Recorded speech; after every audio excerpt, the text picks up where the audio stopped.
बुद्धिसागर के वाचातुर्य और बुद्धि कौशल पर मुग्ध थे काशी नरेश।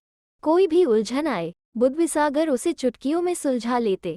उनकी इस बहुआयामी प्रतिभा के कायल थे काशी नरेश, और उनकी इसी बहुआयामी प्रतिभा से जलते थे काशी दरबार के दरबारी।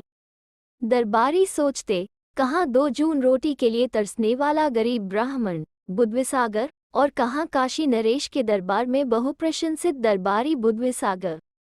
ऐसे अनेक अवसर उस दरबार में आ चुके थे जब सभी दरबारियों ने मिलकर बुद्धिसागर को नीचा दिखाने की कोशिश की थी, मगर बुद्धिसागर अपनी बुद्धि के बल से उन सब पर भारी पड़े थे। इसलिए बुद्धिसागर से ईर्ष्या रखने वाले दरबारी उनसे सीधी टक्कर लेने की बजाय उन्हें किसी साजिश के तहत महाराज की नज़र से गिराने के अवसर की ताक में लगे रहते थे। एक बार की बात है, मालवा देश के महाराज ने काशी नरेश को संदेश भेजा कि वे काशी भ्रमण हेतु आना चाहते हैं। काशी नरेश इस संदेश से प्रसन्न हुए और मालवा नरेश को संदेश भेज दिया कि उनके स्वागत के लिए मिथिला उनकी राह देख रही है। मालवा देश काशी का मित्र राज्य है। वहाँ के नरेश के आगमन पर राज्य में उनके स्वागत में कैसे आयोजन होना चाहिए, ये ध्यान में रखकर महाराज ने विशेष दरबार लगाया और सभी दरबारियों से राय ली गई। काशी नरेश ने मालवा देश के राजा की आगवानी के लिए विशिष्ट दरबारियों की सूची तैयार करवाई, लेकिन इस सूची में बुद्धिसागर को स्थान नहीं मिला। सभी दरबारी खुश हुए। उन्हें लगा कि बुद्धिसागर की औकात ही क्या है तो भांड ही न। चाटुकारिता करके महाराज का मुहलगा बन गया है और अपने को महाविद्वान समझता है।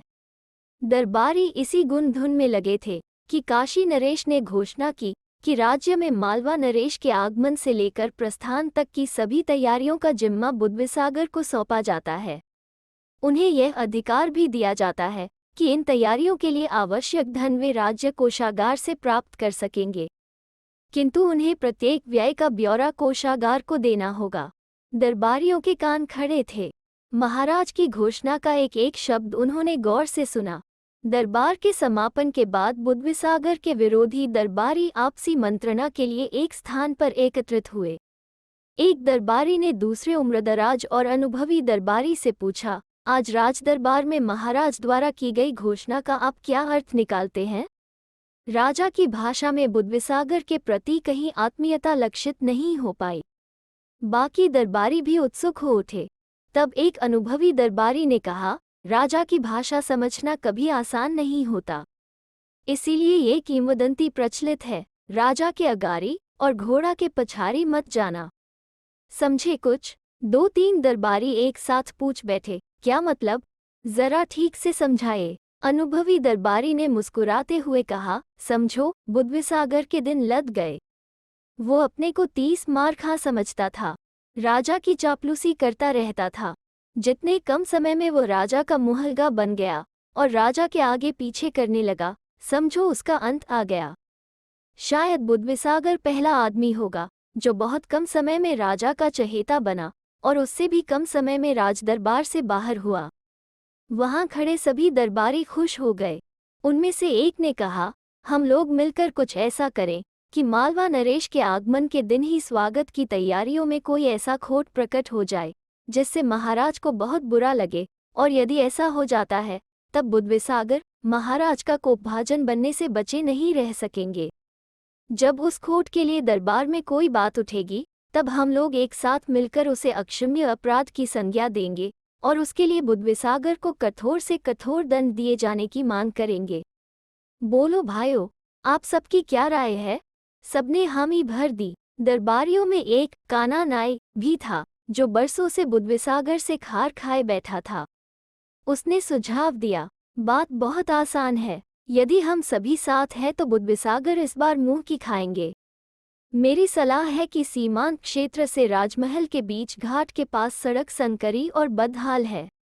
यदि हम लोग वहां मजदूरों को कुछ पैसों का लोभ देकर उस सड़क में गड्ढे करवाकर उसको कीचड़ से भरवा दे और उस कीचड़ पर फूलों की मोटी परत बिछवा दे तो बात आसान हो जाएगी। उधर से महाराज मालवा नरेश के साथ रथ पर ही गुजरेंगे। हो सकता है कि रथ में जुते घोड़ों के टापों से कीचड़ उछले और महाराज और उनके अतिथि को कीच स्नान कर दे, और यह भी हो सकता है कि रथ कीचड़ में फंस जाए। होने को तो ये भी हो सकता है कि अचानक गड्ढे में पांव पड़ने से घोड़ा ही गिर जाए। सभी इस सलाह से उछल पड़े और कानानाई की सलाह को सर्व स्वीकृति मिल गई। बुद्धिसागर बड़ी लगन से मालवा नरेश के आगमन से लेकर विदाई तक के कार्यक्रमों का निर्धारण करके उनके आयोजनों की तैयारियों में जुट गए। वे स्वयं घोड़े पर सवार होकर आगवानी बिंदु से लेकर महल तक का चक्कर लगाते। मालवा नरेश के आने की घड़ी नजदीक आ चुकी थी। बुद्धिसागर मुख्य मार्ग की सज्जा का निरीक्षण और अवलोकन कर चुके थे। काशी नरेश भी मुख्य मार्ग का जायजा ले चुके थे और इस अभूतपूर्व सज्जा की मन ही मन प्रशंसा कर चुके थे। उन्होंने महल में पहुंचने के बाद महारानी से कहा भी था कि बुद्धिसागर जैसा विलक्षण व्यक्ति सदियों में कभी जन्मता होगा। उन्होंने मन ही मन तय कर लिया था कि मालवा नरेश की विदाई के बाद वे बुद्धिसागर को उनकी विशिष्ट कार्यशैली के लिए राज्य की ओर से सम्मान देंगे।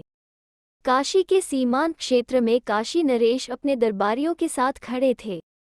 मालवा नरेश के आगमन की प्रतीक्षा थी। तभी घोड़ों के टापों की आवाज ने उनका ध्यान आकर्षित किया।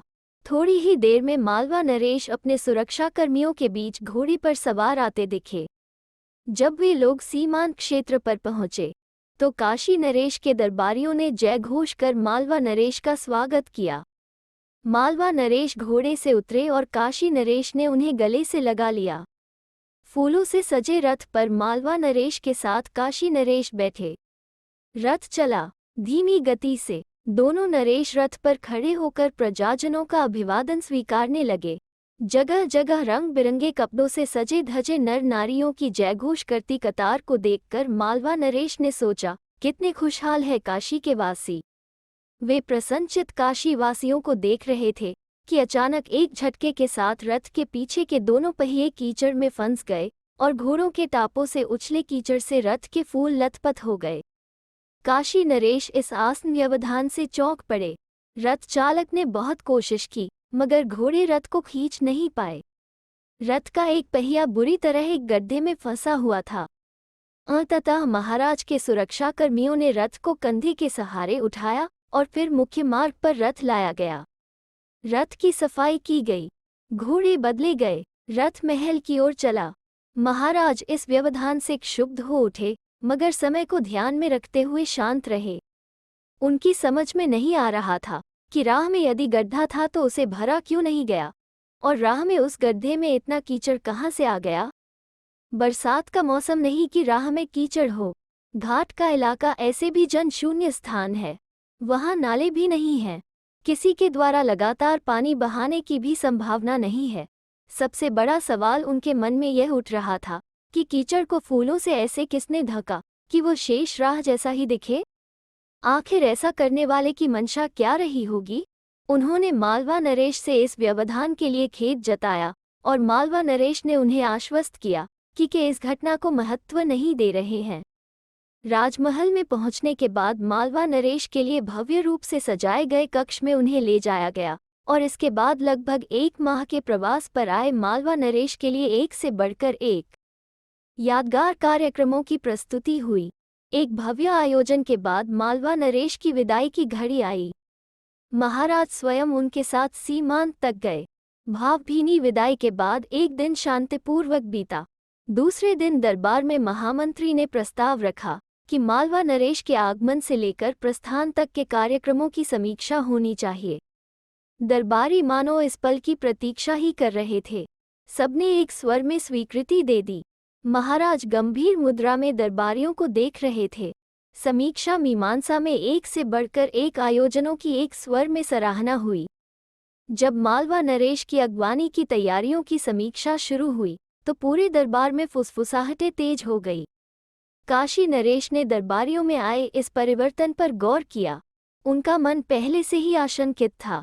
अब उनकी यह आशंका बलवती हो गई कि निश्चित रूप से मुख्य मार्ग में गड्ढा खोदा गया, उसमें कीचड़ भरकर फूलों से उसे छुपाया गया, वरना इस प्रस्ताव पर दरबारियों में ऐसी खलबली पैदा नहीं होती।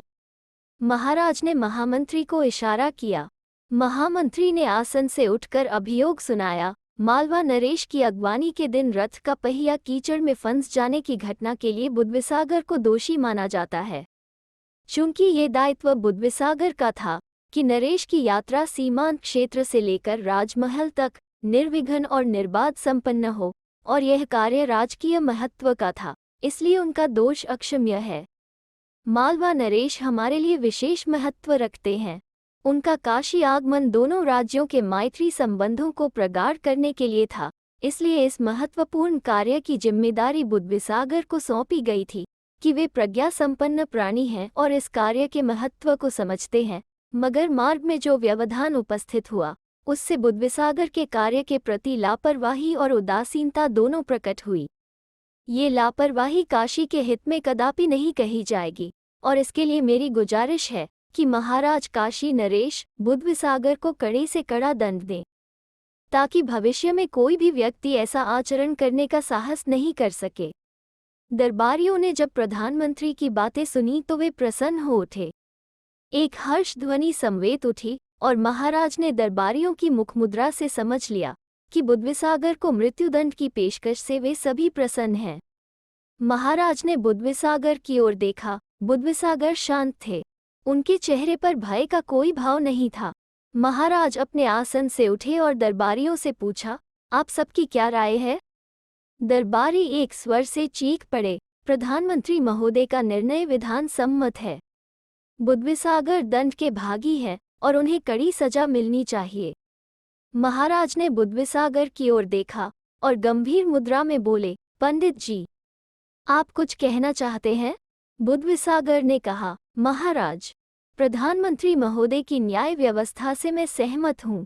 मैं उस दिन की घटना के लिए जिम्मेदार हूँ और स्वीकार करता हूँ कि उस गफलत के कारण कुछ भी ऐसा घटित हो सकता था जिससे दो मित्र राज्यों के संबंधों में कटुता आ सकती थी। अपना अपराध स्वीकार करते हुए मैं अपने लिए कठोर से कठोर दंड दिए जाने की पेशकश करता हूँ। महाराज बुद्धिसागर के चेहरे को देख रहे थे। बुद्धिसागर की मुख मुद्रा शांत और निर्दोष थी और उनके मुंह से निकलने वाला प्रत्येक शब्द संतुलित ध्वनि के साथ दरबार में अनुगूंजित हो रहा था। महाराज ने दरबारियों की ओर देखा। सभी दरबारी प्रसन्न मुद्रा में बैठे थे तथा महाराज द्वारा दंड सुनाए जाने की प्रतीक्षा में थे। महाराज के पास दंड देने की शक्ति थी और दंड मुक्त करने का अधिकार भी। महाराज इतना भांप चुके थे कि दरबारी बुद्धिसागर को दंडित करवाना चाह रहे हैं, और वे ये भी समझ चुके थे कि बुद्धिसागर निर्दोष है। उन्हें किसी षड्यंत्र के तहत अपराधी के रूप में दरबार में खड़ा करने का माहौल तैयार किया गया है। मन ही मन कुछ निश्चय कर महाराज ने हठात ऊंची आवाज में दो पंक्तियों में अपना फैसला सुनाया। बुद्धिसागर, आप राजद्रोह के दोषी हैं। मैं आपको मृत्युदंड देने का निर्णय सुनाता हूँ। महाराज की आवाज सुनकर दरबार में हर्ष ध्वनि हुई। प्रसन्न मुद्रा में दरबारियों ने मन ही मन सोचा, निकल गया कांटा।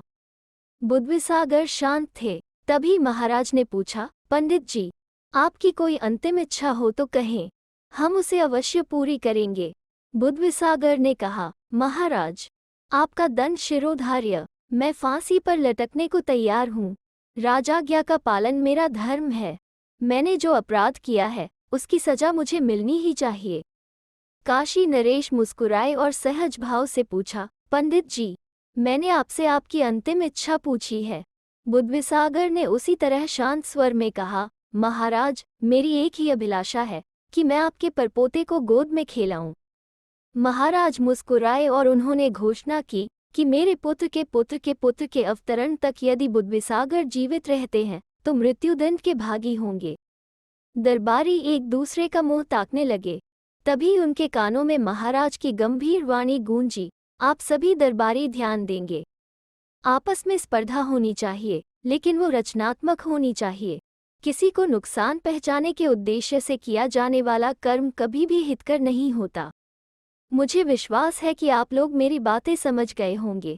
महाराज ने दरबारियों की ओर देखा। सबके चेहरे लटक चुके थे। महाराज ने मुस्कुराते हुए अपने गले से मोतियों की माला उतारी और बुद्धिसागर के आसन के पास पहुंचकर वह माला उनके गले में डालते हुए कहा, पंडित जी, आप इसी दंड के योग्य हैं। बुद्धिसागर श्रद्धानत होकर अपने आसन से उठ खड़े हुए और काशी नरेश ने उन्हें अपने गले से लगा लिया। तो दोस्तों, कैसी लगी आज की कहानी? अगर अच्छी लगे तो शेयर, लाइक और चैनल को सब्सक्राइब जरूर करें। फिर मिलते हैं एक नई कहानी के साथ।